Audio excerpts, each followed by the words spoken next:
Tanking isn't as hard as you think. At its most basic level, it's actually incredibly easy. Let me show you why.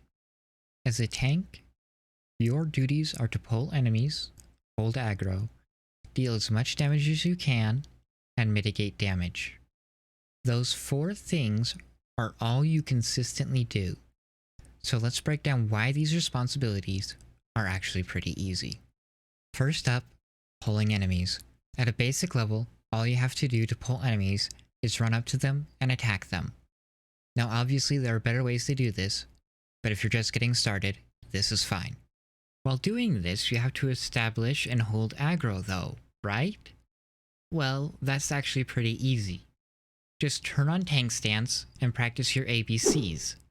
If you do that, you will never lose aggro because tank stance increases your enmity generation by a factor of 10.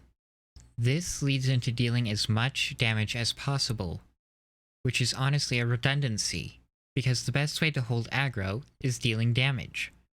So if you're practicing your ABCs properly, you're already on track to completing this objective as well. And that leaves us with mitigation. I'm not going to lie to you.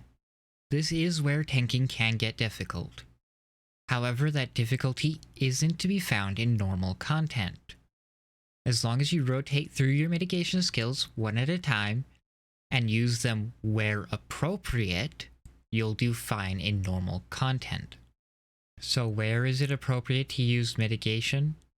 My general rule for normal content is to use mitigation when pulling 6 or more trash enemies at once, when a boss is about to cast a tank buster, and to use reprisal or your tank-specific party-wide mitigation when a boss is about to cast a raid-wide.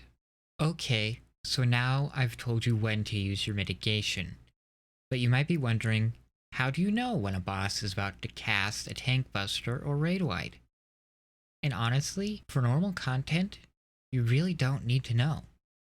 Tank busters won't hit hard until you get into Shadowbringers. And by then, not only do they start to get standardized telegraphs, but many of them are called crippling blow. You'll also start to get a feel for how ability names correlate to what's about to happen as you play for longer.